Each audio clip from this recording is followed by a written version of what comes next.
George Garcia, naglolokohan lang tayo dito kapag walang paraan para sa isang botante na ma-verify if yung encrypted ballot ay pareho doon sa ballot na kinast nila.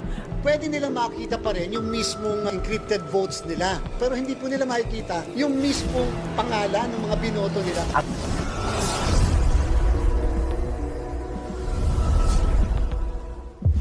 Marami ang natuwa sa pagboto online ng mga OFWs sa unang araw ng overseas voting.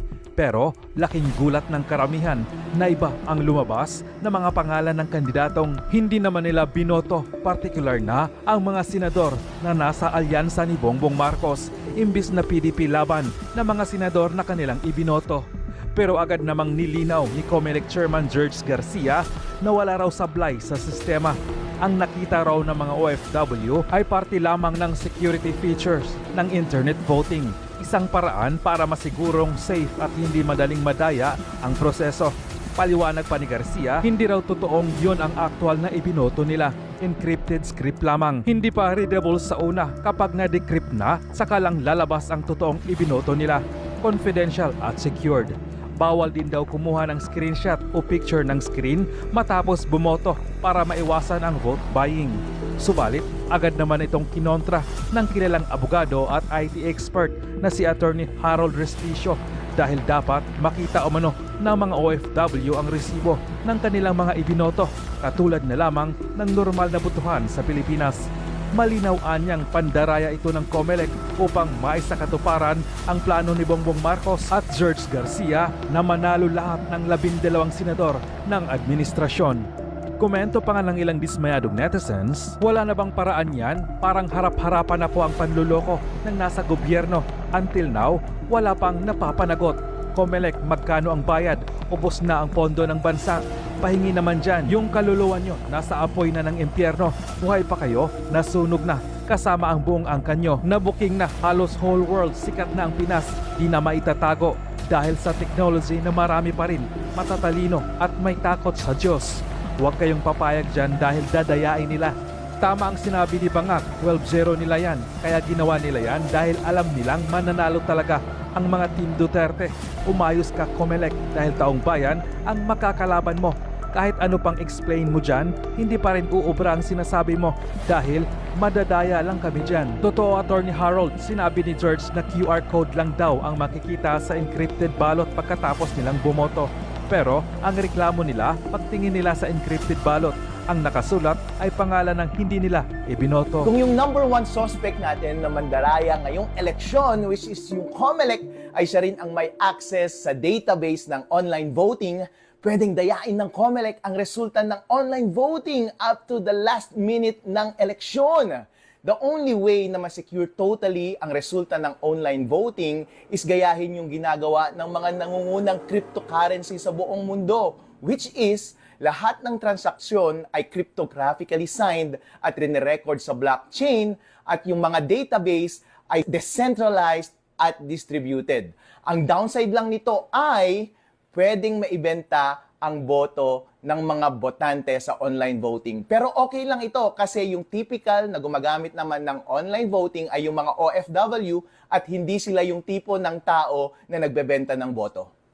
Chairman George Garcia, naglolokohan lang tayo dito kapag walang paraan para sa isang botante na ma-verify if yung encrypted ballot ay pareho doon sa ballot na kinast nila. Pwede nilang makita pa rin yung mismong encrypted votes nila. Pero hindi po nila makikita yung mismong pangalan ng mga binoto nila. Ang best practice ay yung katulad sa Election Guard na open source ng Microsoft kung saan yung botante ay pwede niyang randomly i-check kung yung encrypted ballot ay pareho sa balota na fill out niya, pero dapat itong revealed na balota na ito ay dapat i-spoil para hindi maibenta ng botante yung kanyang boto. Walang tiwala sa inyong taong bayan. Ang problema. Yan talaga ang pinaka-problema ngayon. O, ito nangyayari ngayon. Yung online voting, ang baba ng turnout. Tapos, yung turnout pa, ganyan. Nakita nyo? Siguro, ewan ko I really hope hindi. Kasi ako, I'm part of helping some OFW na magkaroon ng awareness pagdating sa botohan. Sa matter of fact, lagi ko nga sinasabi yan, nonsense ang rally at sigaw natin kung hindi naman kayo boboto.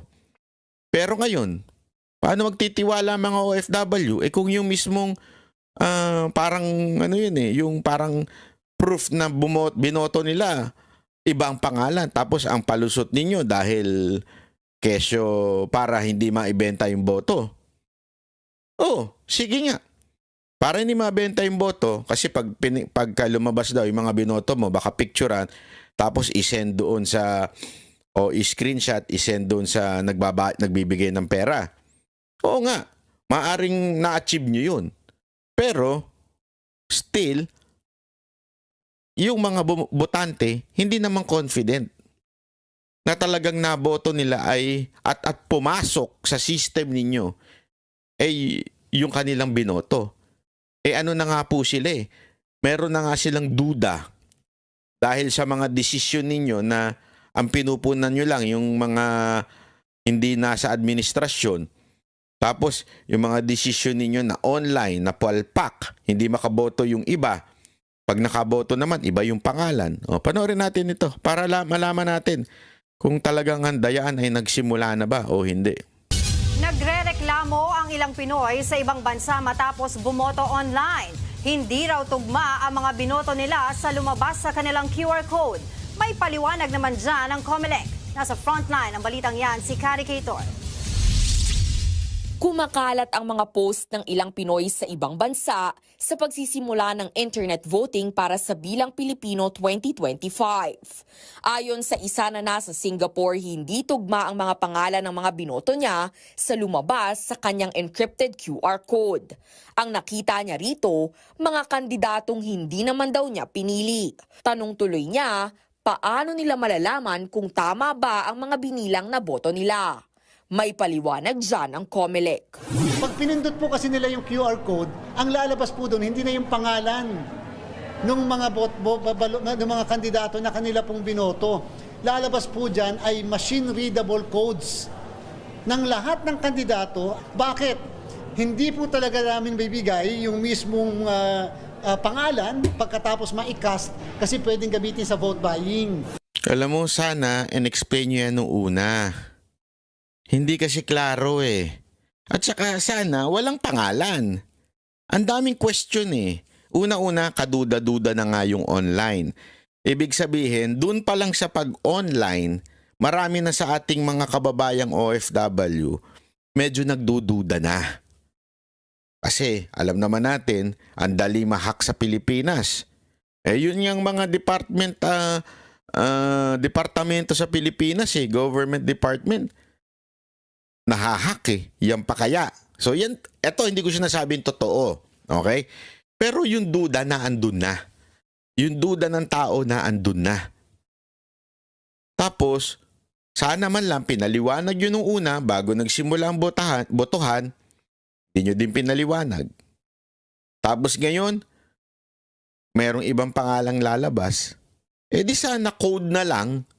Kasi yung palusot na, sorry pasensya ka na, COMELEC chairman, yung palusot na iba yung pangalan, bakit? Alam mo, bakit yun ng pangalan lumalabas? Hindi ba pwedeng wala na lang lumabas sa pangalan kung ang purpose pala ay itago yung mga binoto? Bakit yun na lumalabas? There is something wrong.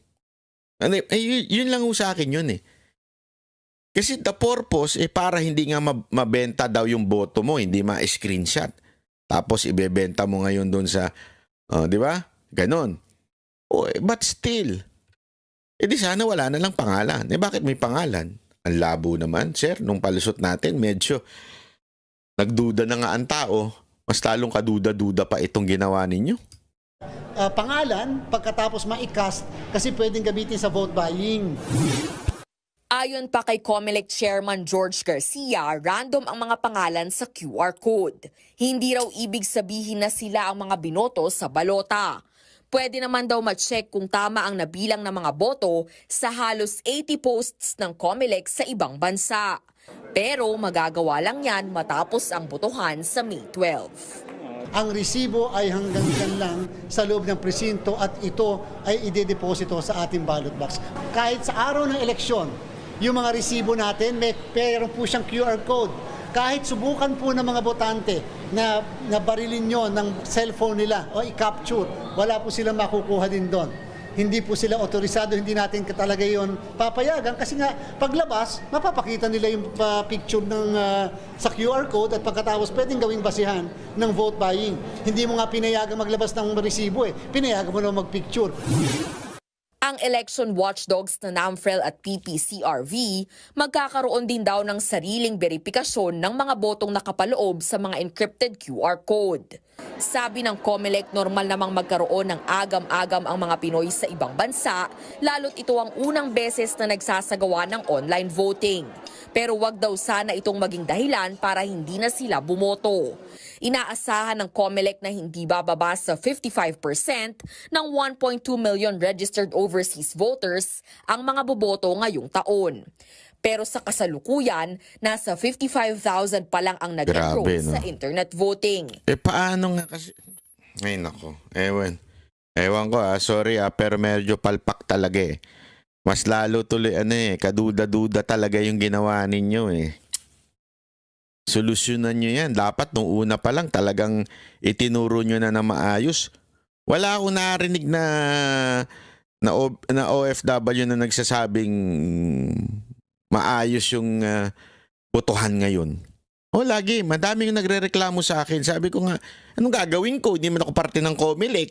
I mean, sorry ang dami nagre-reklamo sa akin Wala man ako magawa. Hindi naman ako parte ng COMELEC. Hindi man lang pinaliwanag ng COMELEC, wala talaga. Hinikayat din ng palasyo ang mga OFW na makiisa sa botohan. Ito po ay karapatan po talaga nila. Bakit ba tinatanong yan si attorney?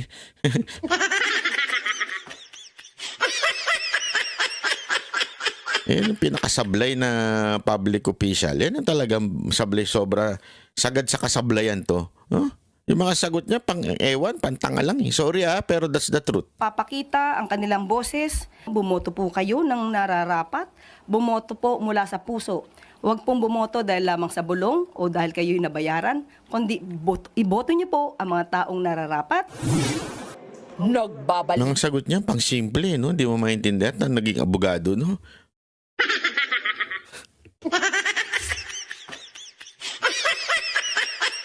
That's the best of Marcos administration. Grabe. Alam mo, ay nako.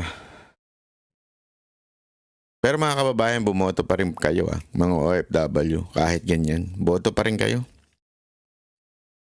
Kahit na nakaka-frustrate tong ginawa ng COMELEC, bumoto pa rin kayo. Kasi sayang ang laway natin pag di kayo bumoto. Hindi naman siya tiwala na lang talaga sa Diyos kung yung boto nyo kasi malalaman naman niya mga kababayan May voters turnout yan yung mga OFW kung sino binoto ninyo. Ang problema kasi dito, yung sinasabi nilang malalaman mo after the election na, doon pa magkakaalaman. Pero kasi ang sinasabi ko nga paulit-ulit, yung bagang duda. Sana natanggal nung una kung naipaliwanag nung una. Pangalawa, kung sana walang pangalan, di sana walang duda. I mean, if you want code, why not code ang inilagay? Bakit pangalan ng kandidato? Don't tell me hindi pwedeng gawa ng paraan yun. Diba? Pwedeng gawa ng paraan yun. Pero bakit yun? Bakit yun ang nailagay? Mali Mali talaga So lalo tuloy kasi yun na dapat sana naunawaan ng COMELEC na yun dapat ang tanggalin. Kasi nagduda na nga dun sa online. Marami nang nagrereklamo sa online. Bakit hindi kayo nakikinig? Tapos meron pang ganito. Kita niyo yung voters turnout ngayon. Ang baba, sobrang baba. Kasi nga, yung duda nandun. Sana tinanggal nyo. Yun ay trabaho ninyo. Diba? Yun lang naman po sa akin. Hindi naman ako OFW. Sa Pilipinas pa rin ako boboto. Pero yung duda kasi, yung duda sa mga kababayan natin, yun ang dapat mawala. Pagka ganyan, gambante ko, dasay na lang ang masasabi ko dyan. Huh? Wala talaga eh. Anyway, maraming salamat. Sana lang i-share nyo itong video na ito para patuloy po tayo may pamahagi ang mga katotohanan. Alam nyo, sa panahon ngayon, social media na lang talaga ang kakampi ninyo. Marami pa nga sa social media, ang bilis maganon eh. Hindi, ako, ayoko manira ng kapwa kasi mahal ko lahat ng mga vloggers, pero may mga vlogger talaga na madaling masway. Kaya sa akin mga kababayan, doon tayo sa Banateros. Banateros, matibay. Maaasahan nyo kami. Hindi, alam mo kasi kaming Banateros, lahat po kami, wala po sa amin napabudol. Hindi ko kami nagyayabang Pero hindi po kasi kami yung tipo ng we follow the wave. We go against the wave. Lalo na pag sa tingin namin ito ang tama. Wala kaming pakialam. Hindi kami gumawa ng vlog because uhaw kami sa popularity. O ginawa namin tong vlog na ito because gusto namin ma-recognize ng mga tao. Hindi. We did this vlog because ito yung laman ng aming mga puso. Kaya maaasahan nyo kami na talagang totoo ang kakampi namin kayo. Hindi kami itong nangyayari na to, nagkakasubukan ngayon eh. Basta kami kakampi kami. Sa tingin namin ay tama. Kayo na lang ang magsabi kung ano sa tingin ninyo ang tama at mali. Kanya-kanya ho tayo. Pero gayon pa man, nakikita ko naman ang pulso kasi nagpa-poll ako eh. 80% nagsasabing hindi nila iboboto si Senator Amy. 20% lang magsasabing boboto nila. Nakakatuwa dahil hindi na kayo nagpapabudol. Diba? Nakakatuwa po yun. Congratulations natin ang bawat isa. Palakpakan. Sana po ay patuloy na wag po kayo magpapabudol dahil I understand yung mga dahilan ng iba dyan pero it's just so frustrating. Laban tayo. Duterte, ipaglaban natin. Double time tayo. Double time natin ng mga Duterte. Hindi lang ho natin ito i-voice out. Ikampanya natin sa mga kaibigan. Ikampanya natin sa mga kamag-anak natin. Ipaliwanag natin sa kanila bakit kailangan straight. Ulitin ko straight. Hindi lang isa, hindi lang 5, hindi lang 3, hindi 7. Straight kailangan 10. Pasok sa banga. Ika nga. Ipaliwanag natin yan. Ipapakita ko sa inyo may papakita ko sa inyo. Ito ko. Kasi patungkol din ho ito sa isa sa mga alyansa. Ito. Wait lang. Papakita ko sa inyo. Ito. Ito. Ayoko pong bumababa. Nadidepress ako pag naiisip ko kayo. Kaya ayoko bumaba dito. Dahil malamang mag-iyakan lang tayo para-parehas. Kaya ngayon may lakas ng loob po akong humarap sa inyo. Dahil ang magiging kasama, kasangga, kaibigan po natin na kailangan po natin na may counterpart ako sa Kongreso ay ang isang Pami Zamora. Yan. Kilala niyo yan. Yang Pami Zamora na yan. Alam niyo yan, di ba? Madaldal din yan. Bumanat din sa mga Duterte yan. Isa yan sa mga bata ni Tamba. Tingnan ninyo Tingnan ninyo. Panoorin lang ninyo. At syempre, in-endorse siya. Walang iba ng senador ng alyansa na si Abby Binay. Isa pa to. Wala rin tong...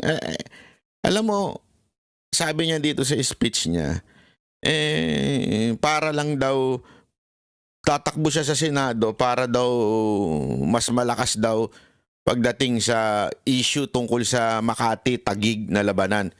Anong klaseng dahilan niya para tumakbo kang senador? Para lang sa issue ng Taguig at Makati? Kaya ka tumakbong senador? Para sabi pa nga niya dyan, para hindi lang sila. Ibig sabihin yung mga Cayetano, di ba? Hindi naman. Si Alan Peter Cayetano, hindi naman tumakbo sa Senado para sa Taguig lang. Kasi may mayor, yung asawa niya ang mayor doon. So, yun ang para sa kanya. Ito ang para sa akin, Senado. Di ba? Hindi dahil tumakbo ko para proteksyonan ko ang kapakanan ng Makati o ng Taguig kay Cayetano, di ba? Ito si Abby Binay, tumakbo diyan para gusto lang niyang proteksyonan yung kanyang Makati, anak ng weteng. Yan ang tinatawag na na basta lang makatakbo talaga. Tapos ito, tingnan ninyo kung gaano nila sa tingin ko ay nilalapastangan yung eleksyon natin. Okay ba? Okay? Ha? Si Pami Zamora po ay aking kinakapatid. Proud pa siya. Ha? Sabi ko, Pami, Abi, Pami, Abi. Oh, di nyo naisip yun, ha? Oh. Para pag dumadaan yung yung iba dito, sasabihin nyo, Pami, Abi. Para masala na ba bad trip?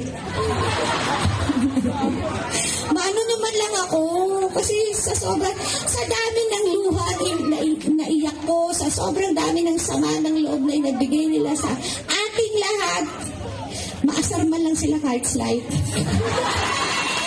Kita niyo yung mga purpose niya pagtakbo para maasar lang sila ng slight. Ang sinasabi niya dito yun kasi nagsasalita siya dito sa mga embo-embo ng tagig na ngayon eh. So nangampanya siya dyan para talaga, alam mo yun, hindi para pagsilbihan ng tao. Kundi asarin ng mga Cayetano para masabing meron pang nasa kapangyarihan na iba. Grabing ugali nito ni Abby Binay pang, ewan ko, pang Aling Claire eh. Totoo. Hindi, totoo, di ba? Yung pang palengkehan ng ugali. Konti lang, di ba? So mamaya po, Gulo-gulo ng pamilya nito eh. Yung asawa niya tumatakbong mayor. Tapos yung kapatid niya tumatakbo ring mayor. Tapos dati nag-away sila nung kapatid niya. Ang gulo ng mga pamilya ng mga Binay sa totoo lang walang biro. magsasalita po si Kong Pami. Papakitaan niya kayo ng mga limpak-limpak ng pera dahil marami siyang pondo. Nadulas. Papakitaan niya kayo ng pera dahil marami siyang pondo. Kasi nga, sumipsip siya kay Tamba at binanatan si BP Sara. Comelec, ano to? Tutunganga na lang tayo? Sinitan niyo yung cookie ni Mocha dahil akala ninyo bastos? O may mga nagrereklamo? Ano mas bastos? Yung cookie ni Mocha? O dinadaan sa pera ang pangangampanya? Ano ang mas bastos? Ang korupsyon? O yung cookie ni Mocha? Sa cookie ni Mocha, walang perang ginamit ng gobyerno.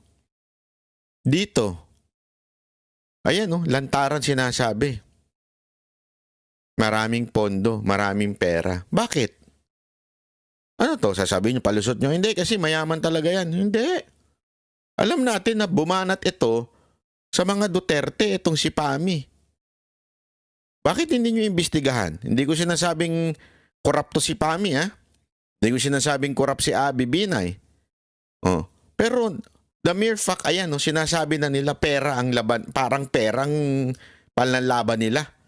Hindi pa po ba unethical ito? O immoral? Baka nga, illegal pa. Di ba? Iyak ko sa sobrang dami ng sama ng loob na inagbigay nila sa ating lahat. Maasar man lang sila kahit slight. Kahit slight lang. Konti lang, di ba? So mamaya po, magsasalita po si Kong Pami. Papakitaan niya kayo ng mga limpak-limpak ng pera dahil marami siyang pondo. Yari ka pa. Sana all talaga. Takbo na lang akong congressman para maraming pondo. Limpak-limpak ang pera. Ubus na pera ko dito. Di ba? Mantakin mo, pera-pera na lang talaga labanan ng eleksyon ngayon, ano? Ako po ay nagmamadali na dahil may kampanya din po ako sa Makati, no? So, Kita nyo, mga kababayan? Tama ba ho ito? Comelec, hindi ako, nagtatanong lang ako sa inyo, Tama pa ho ba yung ganitong klaseng pangangampanya? Kasi ang Sorry si Mocha sumunod sa inyo. Dahil sabi nyo yan, di ba? Masunurin si Mocha. Hindi pasaway na bata yun eh. Oh, kinall out yung si Mocha. Pero ano ba ang mas nakakababa ng moral ng tao, o sabihin na natin yung mas nakakasira ng kaugalian ng mga Pilipino?